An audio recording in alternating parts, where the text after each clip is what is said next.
seorang perempuan rekan kerja yang sedang dipelet oleh seorang lelaki. Teman saya berkata bahwa udah 1 minggu dirinya merasa aneh, merasa setiap malam dia melihat ada seorang wanita tua yang berdiri di depan jendela kos. Gak hanya itu aja, saat dia di kamar mandi, terkadang dia merasa diawasi. Sesuatu memandanginya dari atas celah genting. Wujudnya menyerupai sosok berbalut kain kafan yang beraroma busuk. Usuk sekali.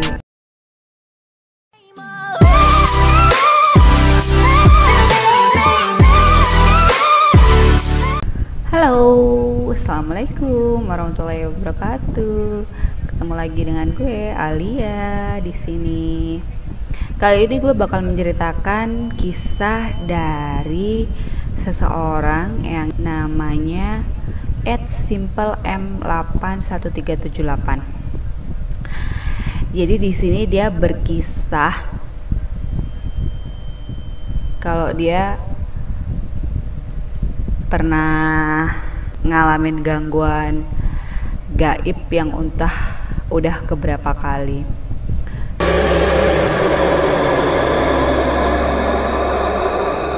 Jadi langsung aja gue masuk ke ceritanya ya. Saya nggak bisa menampik sepanjang hidup saya udah beberapa kali mengalami gangguan gaib yang entah keberapa kalinya saya alami. Mulai dari gangguan biasa sampai gangguan yang membutuhkan campur tangan pertolongan orang lain. Mulai dari sosok anak kecil yang gak terima karena binatang kesayangannya nyaris saya tangkap, sampai hantu wanita yang dulu sempat hampir di kehidupan saya meminta saya, tapi sampai saat ini saat dia menulis tulisan ini ada bagian dari diri saya yang lain yang masih menolak hal ini. Dunia lain atau apa yang disebut dunia gaib masih terlalu tabu bagi saya. Padahal saya sendiri sudah gak asing dengan hal ini sampai akhirnya saya mendapatkan jawaban dari seseorang.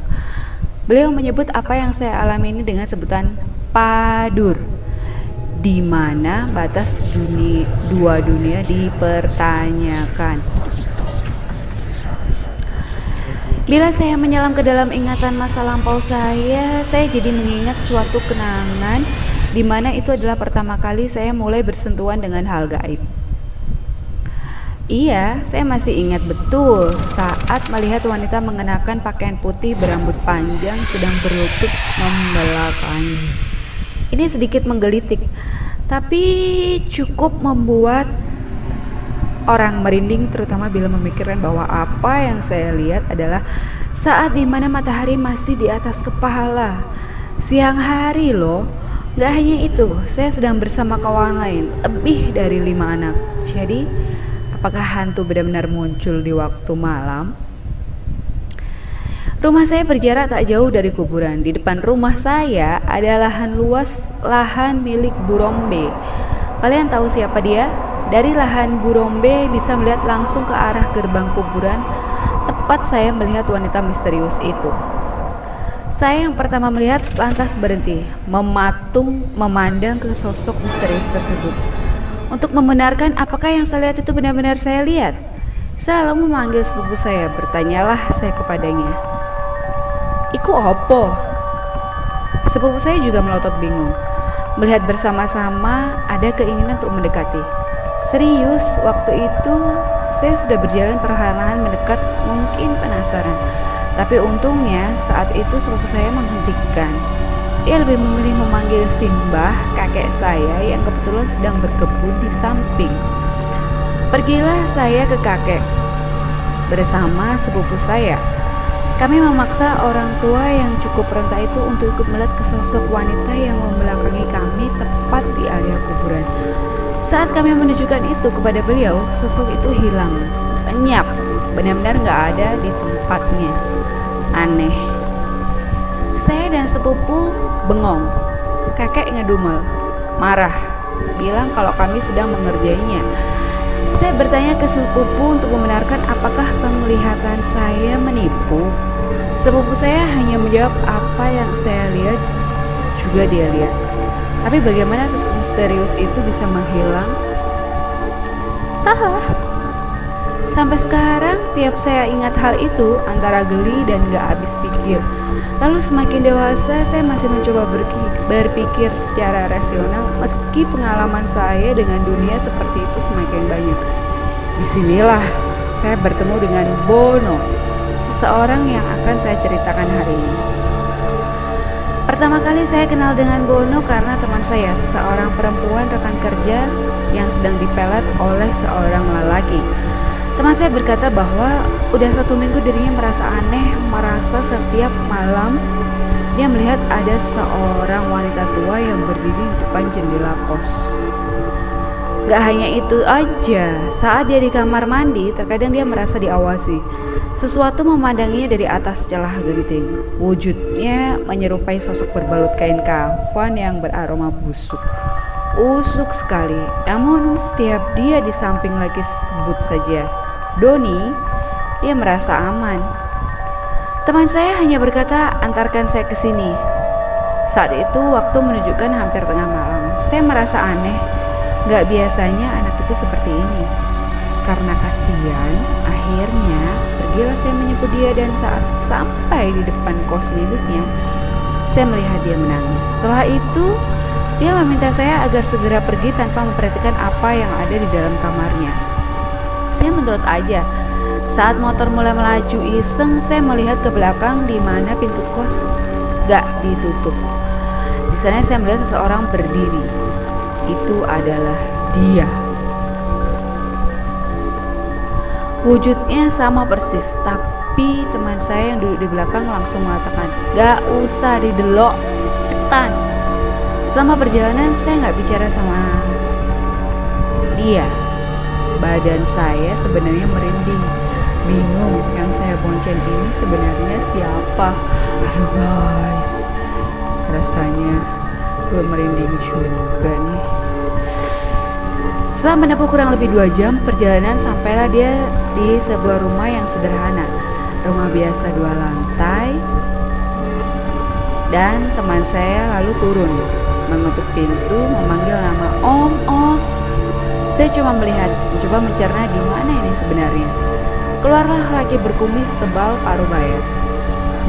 Di sini anehnya, entah bagaimana ceritanya, mungkin teman saya udah menghubunginya sebelumnya lewat WA karena laki paruh baya yang kami temui seperti tahu kedatangan kami. Lebih aneh lagi, saat menyuruh kami masuk, di mana dia memanggil nama teman saya, sebut saja Mita,